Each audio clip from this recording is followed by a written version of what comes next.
नमस्कार, माझं नाव ज्ञानेश्वर भगवान पुणेकर आणि आता हा व्यवसाय जो आहे तो आम्ही म्हणजे पिढ्यानपिढ्या करतो. म्हणजे कसं की पहिले आजोबा, नंतर काका आणि वडील, आता मी आणि माझा भाऊ प्रवीण हे असं सांभाळते.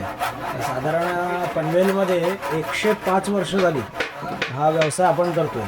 तर आपला हार्मोनियम किंवा पखवाज म्हणजे जे इंडियन क्लासिकल इन्स्ट्रुमेंट आहेत त्याचं मॅन्युफॅक्चरिंग आणि प्लस आता वेस्टर्न इन्स्ट्रुमेंट्सचं सेल्सचं पण आपण चालू केलेलं आहे.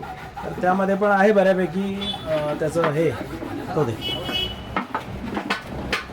चांगले ब्रँड्स आपण आता ठेवतो आहे. म्हणजे यामा, कॅसिओ, रोलँड, कॉर्ग असं चांगले चांगले ब्रँड्स आपण ठेवतो आहे.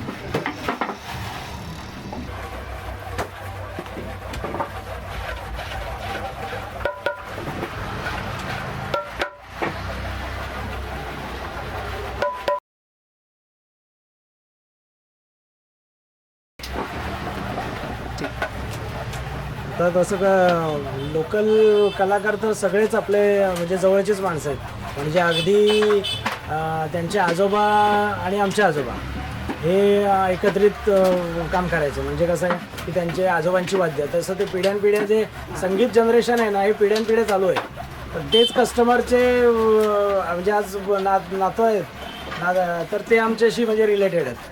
आणि चांगले चांगले कलाकार आपल्याकडे येतात, वाद्य बनवून येतात.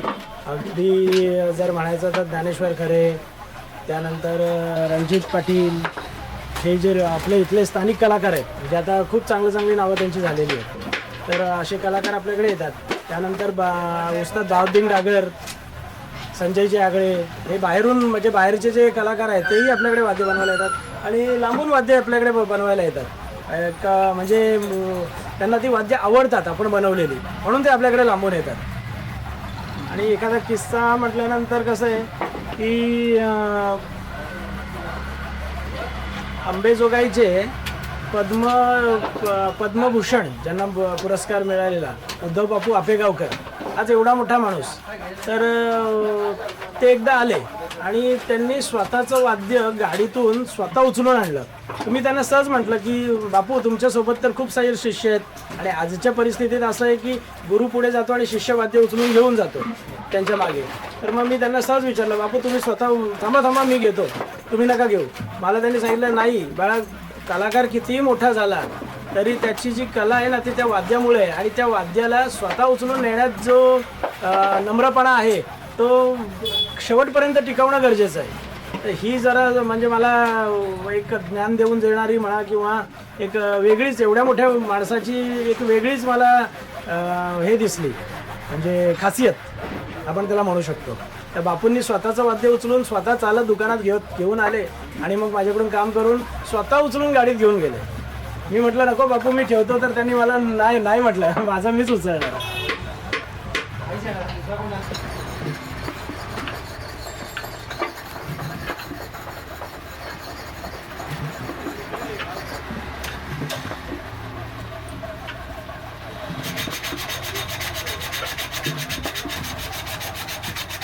ते शाही लावडं म्हणतात त्याला. अरे आपण जे तबल्यावर शाही बघतो ना ती अशा प्रकारे लावली जाते आणि अशा प्रकारे त्याला दगडाने घोटून त्याला बसवली जाते आणि ती सूप कोरडी करायची.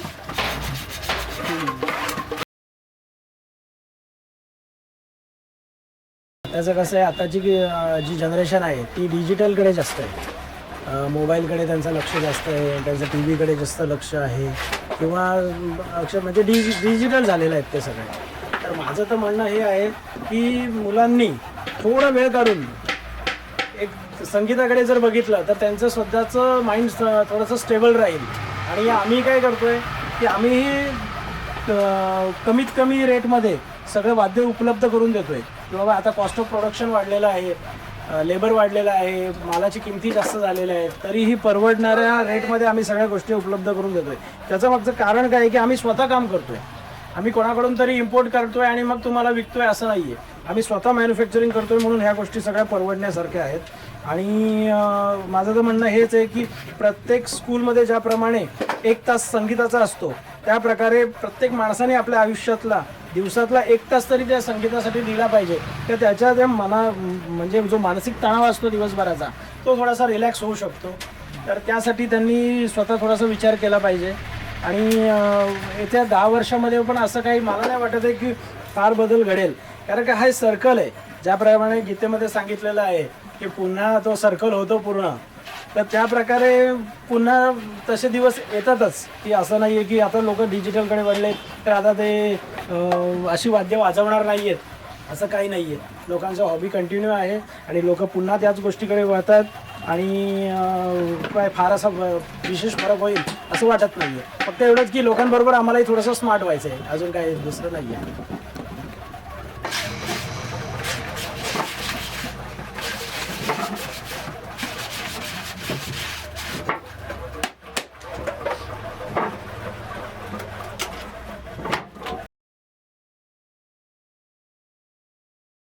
म्हणजे कसं असतं, गोट स्किनपासून हे सगळे वस्तू बनलेले असतात.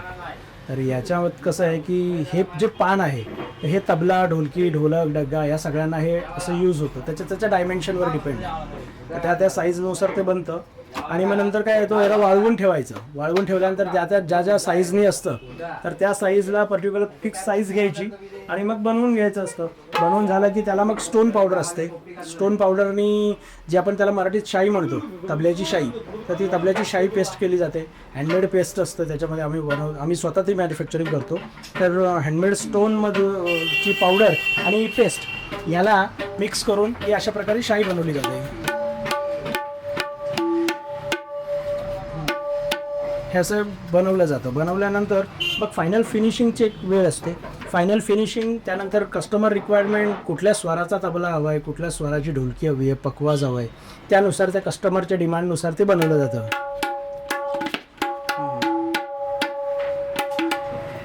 सेम ॲज इट इज प्रत्येक वस्तू बनवण्याची एक पद्धत असते. हा ढोलक आहे, तर ढोलकला काय बनवलं जातं, स्किन तेच यूज करायचं आहे, बनवण्याची पद्धत वेगळी असते. तबला बनवण्याची पद्धत वेगळी, पखवाज बनवण्याची पद्धत वेगळी. तसं प्रकारे ढोलकी बनवण्याची आपल्या महाराष्ट्रात ढोलकी हा प्रकार खूप चालतो. अगदी लावण्यांपासून ते मराठीची भावगीतं, भक्तिगीतं आणि शेवट म्हणजे आपल्या गणपतीची आरती. तर ह्या आपल्या घरी आलेल्या गणपती बाप्पाच्या आरतीच्या हिशोबाने पण त्या ढोलक्यांचं मॅन्युफॅक्चरिंग होतं. आणि महाराष्ट्रात कसं आहे की गणपती सण हा जोरदार, त्यातल्या त्यात कोकणात. तर प्रत्येकाच्या घरी एखादं वाद्य वाजावं ही एक इच्छा असते. तर त्यानुसार आपापल्या ऐपतीनुसार कस्टमर जे आहेत तर ते ढोलकी परचेस करतात. मिनिमम रेट आपण ठेवलेले आहेत.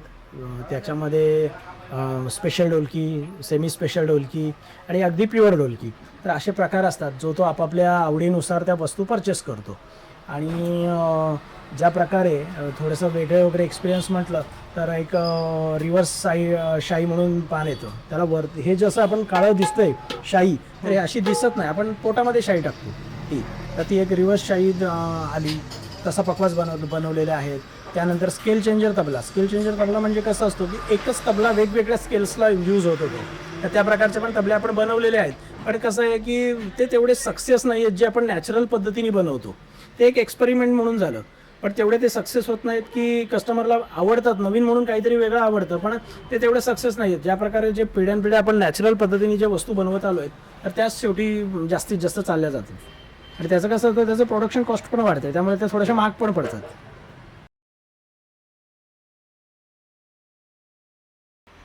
आता आपण जे पारंपरिक वाद्य बघतो त्यातलं हे थोडंसं रेअर वाद्य आहे. हे बघा, याचा हा इको बघा. आपण जसं याला प्रेस करतो टोन चेंज होते. तर ही जी काही पारंपरिक वाद्य आहेत ना, तर ही हँडमेड इन्स्ट्रुमेंट्स आहेत. तर ही आपण बनवतोच. प्लस त्याच्यामध्ये काय आहे की एक जुनी वाद्यांना आपण पास्टमध्ये जाऊन देत नाही, म्हणजे कालबाह्य होऊन देत नाहीत त्यांना. तर असं थोडंसं मजा वाटते जुनी वाद्य पुन्हा बनवण्यासाठी.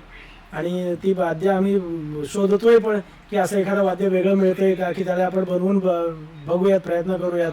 एक असंच एक छोटं वाद्य बनवलेलं कुरेशी सरांचा एक विद्यार्थी आहे, त्याचं नाव नाही मला आठवत, पण त्याचंही एक असं छोटंसं वेगळं, आता माझ्याकडे त्याचा डेमो नाही आहे, पण एक स्प्रिंग इन्स्ट्रुमेंट होता, तर त्याच्याने पण असे व्हायब्रेशन्स येत होते. तर असंही वाद्य बनवलेलं आणि निरनिराळे नवीन नवीन वाद्य बनवण्याचं एक हाऊसच आहे आम्हाला. आणि कोणाकडे असं वाद्य असेल तर आमच्याकडे नक्की घेऊन या, आम्ही नक्कीच प्रयत्न करू चांगला. आणि त्याला एक म्हणजे 100% त्याचा आम्ही प्रयास करू की हे वाद्य ॲज इट इज जुन्या पद्धतीने बनेल का आणि बनवता येईल का, याचा आम्ही नक्कीच प्रयत्न करू. हा झेंबे आहे, हा मूळतः आफ्रिकन वाद्य आहे. तर हे आफ्रिकेकडून आपल्याकडे थोडीशी ही परंपरा आलेली आहे. आता बऱ्याचशा लोकांमध्ये याची क्रेज आहे, पण आपलं जे हे इन्स्ट्रुमेंट आहे याला आपण डाग म्हणू शकतो, डवर म्हणू शकतो. ठराविक प्रांतामध्ये म्हणजे ठराविक ठिकाणामध्ये त्याचं वेगवेगळं नाव आहे. लोकांना असं वाटतं हा डमरू आहे, पण हा डमरू नाही आहे. हे डाग किंवा डवर किंवा आपापल्या परिसरामध्ये काय म्हणतात ते त्याला माहिती असतं. पण आम्ही याचं टोन बघा तुम्ही.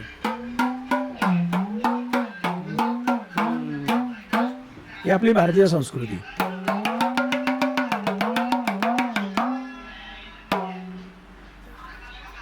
याच्यात आणि याच्यात खूप फरक आहे.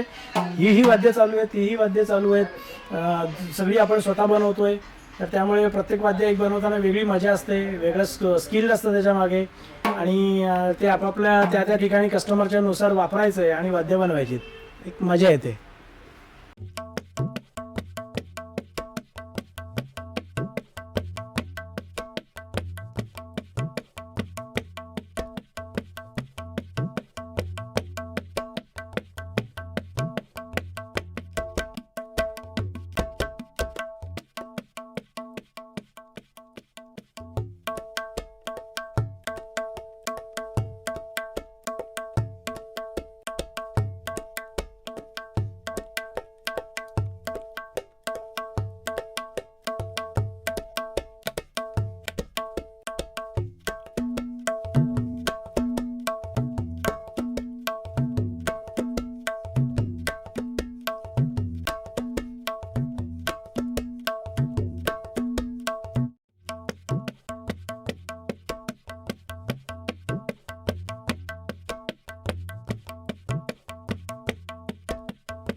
नमस्कार, मी प्रवीण भगवान पुणेकर. आमचं हे जे भगवान नाना पुणेकर शॉप आहे हे आमचं फार पूर्वीपासूनचं शॉप आहे. जवळपास 1919 पासून म्हणजे जवळजवळ आज 105 वर्षे झालीत शॉपला. आमच्या 106वं वर्ष चालू आहे सध्या. आणि असं आमचं भाग्य आहे की आमचं जे 100वं वर्ष चालू आहे त्याच्यात आम्ही आहोत. ते आमचं भाग्य असं म्हणायला हरकत नाही. बाकी आमचे जे इंडियन तुम्ही आधी म्हटलं बघितल्याप्रमाणे बघितलंच आहात की इंडियन इन्स्ट्रुमेंट्स आम्ही सगळे बनवतो. त्या तबला, ढोलकी, ढोलक, पखवाज, मृदुंग सगळ्याच गोष्टी आल्या. आणि ते आम्ही कमीत कमी दरामध्ये कस्टमर पण पोहोचवायचा प्रयत्न करतो. या गोष्टीवर बऱ्याच जणांचे पोट आहे, बऱ्याच गोष्टी आवडीसाठी वाजवतात. अशा प्रकारे आमचं हे काम चालतं.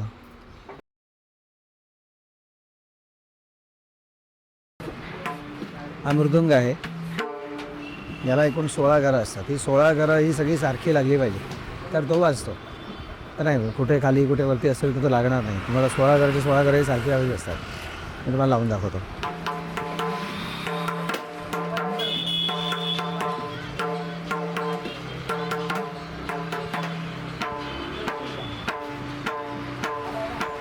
अशा प्रकारे 16 घरं लागतात. त्याचप्रमाणे इकडे पण असं इकडे पीठ लावतात. इकडे पीठ लावल्यानंतर मग ते हा दोघांचा बास मिळतो, तो वाजवला जातात.